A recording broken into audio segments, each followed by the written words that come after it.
विश्वनेत्र हे भुवन भास्कर नमो नमो। हे सृष्टि के सिरजनहार दिवाकर नमो नमो। हे सूर्य प्रभाकर नमो नमो। आदित्य विभाकर नमो नमो। हे भानुतिमिरहर नमो नमो। हे रवि भुवनेश्वर नमो नमो।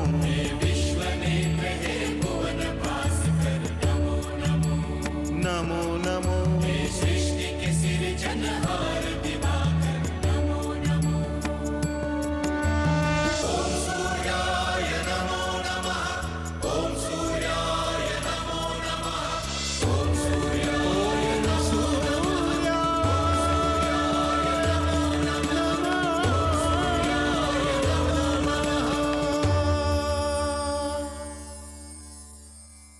मैं अपने शुक्रलोक लौटने के लिए आज्ञा चाहता हूं।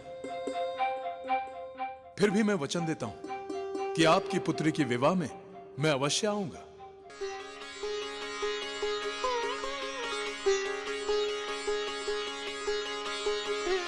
विवाह? हमारा विवाह किससे होगा? ये तो कभी हमने सोचा ही नहीं।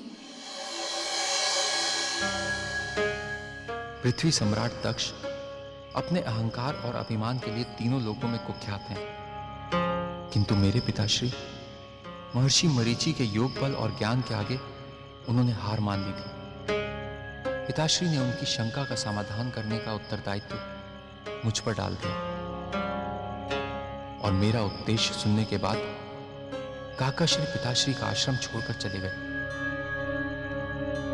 मैं पिताश्री द्वारा सौंपा गया कर्तव्य पूरा नहीं कर पाया। कितनी बड़ी भूल हुई मुझसे।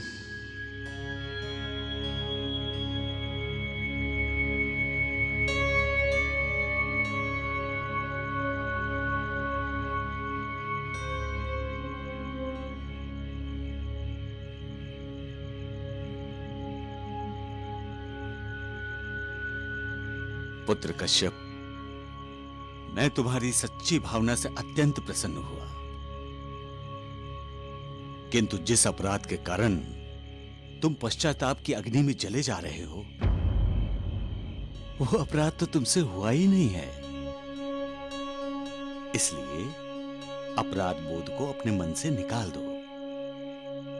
दोष तुम्हारा नहीं है, दोष तो उस नियति का है जिसे तुम प्रजापति दक्ष का भाग्य कह सकते हो।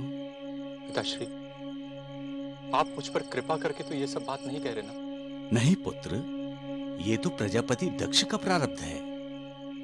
अपने ही बनाए हुए चक्रव्यूह में उलझना पृथ्वी सम्राट का स्वभाव है। अपनी अब तक की जीवन यात्रा में कई बार उन्हें इस बात का ज्ञान हुआ है कि उनके मित्र सच्चे नहीं हैं। आवश्यकता पड़ने पर वो उनका साथ नहीं देते हैं, किंतु फिर भी वो उन्हीं पर विश्वास करते हैं और अपने मित्र की महत्वाकांक्षा का निवाला बनकर अपना सर्वस्व दांव पर लगा देते हैं। तो पिताश्री, क्या प्रजापति दक्ष का अपना कोई विवेक नहीं है? पुत्र, विवेकवान व्यक्ति कभी भी अहंकार और अभिमान से ग्रसित नहीं हुआ करते।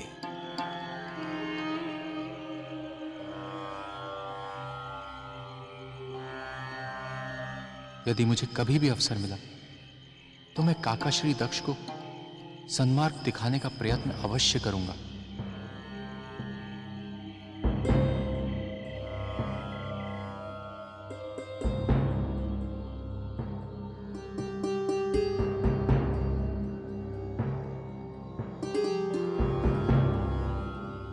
महारानी वीरुणी ने सत्य कहा था।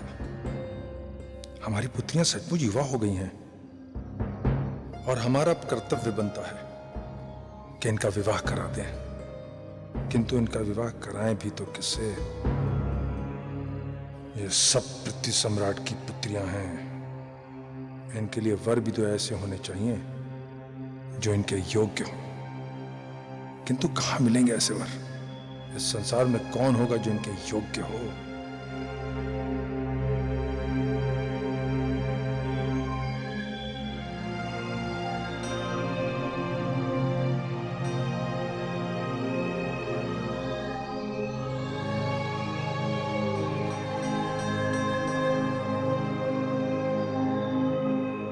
पृथ्वी सम्राट, किन विचारों में खोए हैं आप? धीरे बोलिए महारानी, हमारी पुत्रियों की नींद में बाधा पड़ेगी। चलिए कक्ष में चलकर चर्चा करते हैं।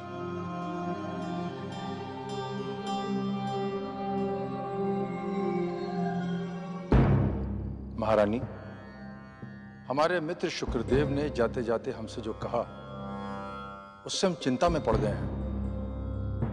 उन्होंने तो सिर्फ ये कहा कि वह हमारी पुत्रियों के विवाह में सम्मिलित होंगे। इसमें चिंता का क्या विषय है? चिंता की बात तो है ही। उन्होंने हमें आभास करा दिया कि हमारी पुत्रियां विवाह के योग्य हो गई हैं। हमने कभी उनके भविष्य पर विचार ही नहीं किया। आपके पास समय ही कहाँ था पृथ्वी सम्राट? वे सारी तो बालिकाएं थी जब आप अपने अभियान पर निकल गए थे। अब जब आप लौटे हैं तो आपको उनकी चिंता हो रही है। किंतु अब चिंता का विषय यह है कि हमारी पुत्रियों के लिए योग्य वर कहाँ मिलेंगे।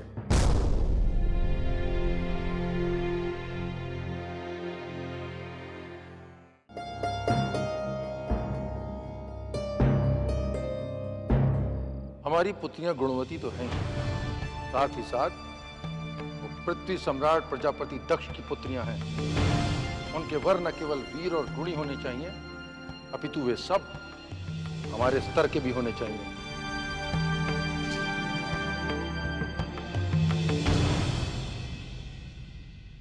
एक बात कहूं स्वामी, परमपिता ब्रह्मदेव के लेखे में हर मनुष्य का भाग्य निश्चित है। क्यों ना हम उन्हीं की सेवा में चलें? सैकड़ों बार आपसे कह चुके हैं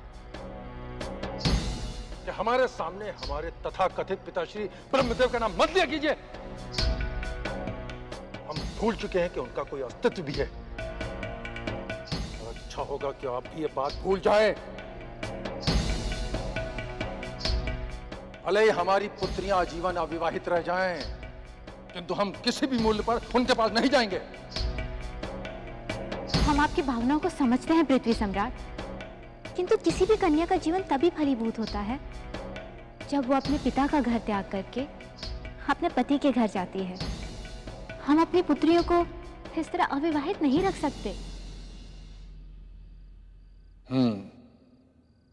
इस दुविधा से निकलने का मार्ग सप्त ऋषियों में से हमारे एक बड़े भाई महर्षि भृगु दिखा सकते हैं।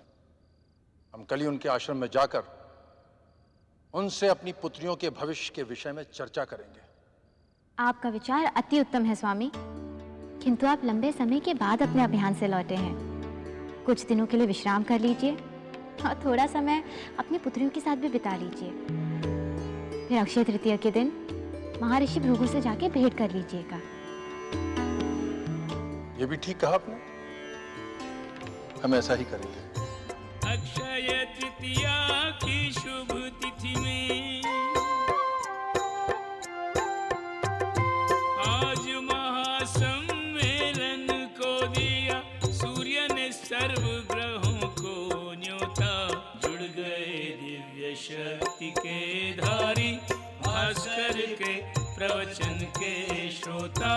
आदि शक्ति महाशक्ति के धारी, भास्कर के प्रवचन के श्रोता।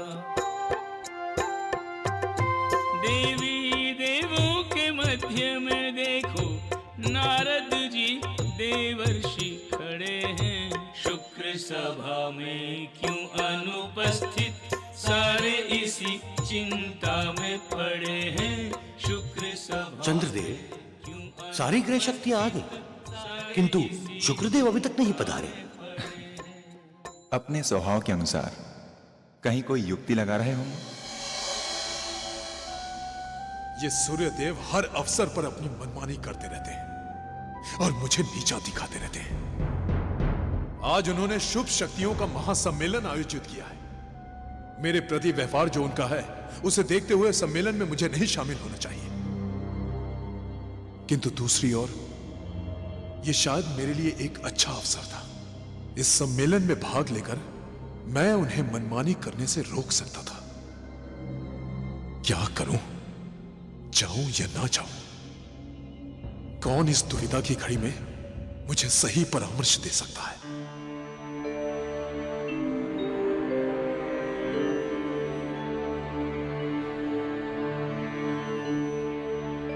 ग्रह अधिपति भगवान सूर्यदेव,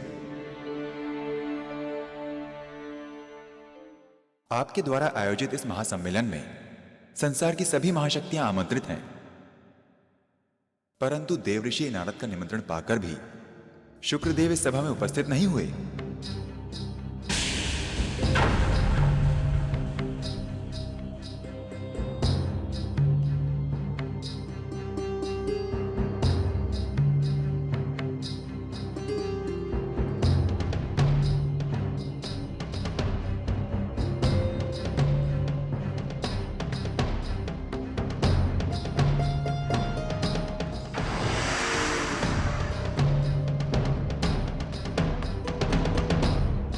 महर्षि भृगु कहां अदृश्य हो गए?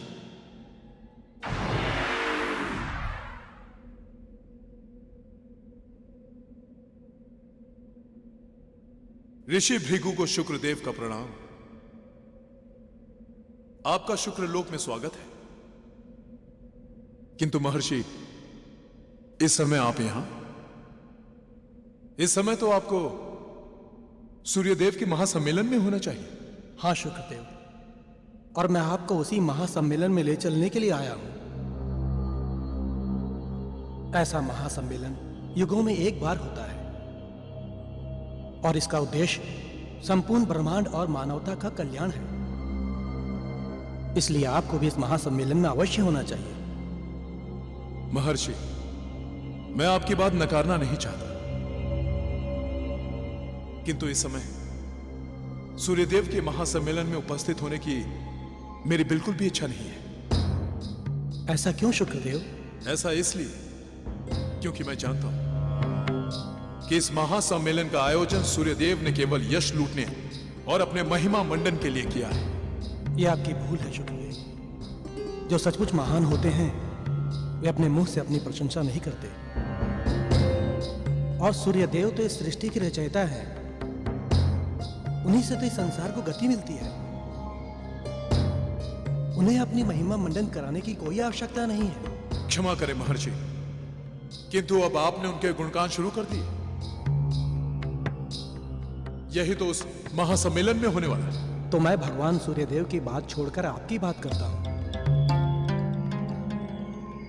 शुक्रदेव, इस पावन सम्मेलन का आयोजन संसार वासियों के जीवन को सुगम और सरल बनाने के लिए किया गया है। और आप इस संसार की एक शुभ शक्ति हैं।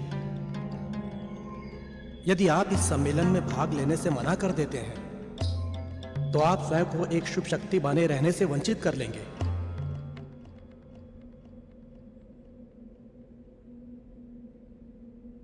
तो ठीक है, आपके कहने पर मैं सूर्यदेव के महासम्मेलन में उपस्थित होने के लिए तैयार हूं।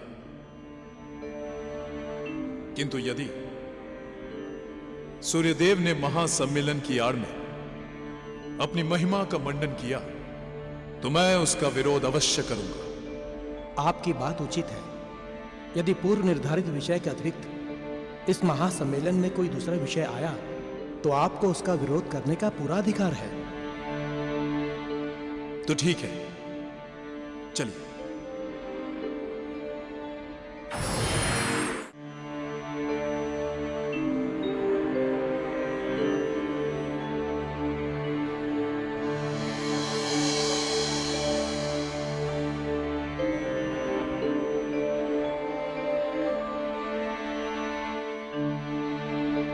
सूर्यदेव, आखिर हम कब तक शुक्रदेव की प्रतीक्षा करते रहेंगे?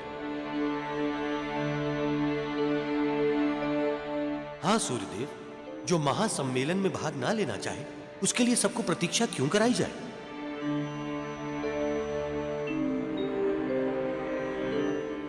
वैसे भी निमंत्रण मिलने के बाद भी इस परम आवश्यक महासम्मेलन में भाग न लेकर शुक्रदेव ने ग्रह देवों की मर्यादा को भंग किया है, इसलिए उन्हें दंड तो मिलना ही चाहिए। बृहस्पति देव, कोई ना कोई कारण अवश्य होगा शुक्रदेव के यहां ना उपस्थित होने का। इस छोटी सी भूल के लिए किसी ग्रह शक्ति को दंडित करना उचित नहीं है।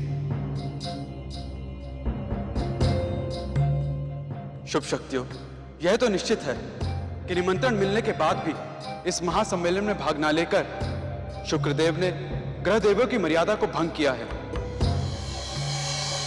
किंतु इस भूल के लिए उन्हें दंडित करना उचित नहीं होगा। अपितु हमें यह समझना चाहिए कि इस पुनीत अवसर पर उपस्थित होना उनके भाग्य में ही नहीं था।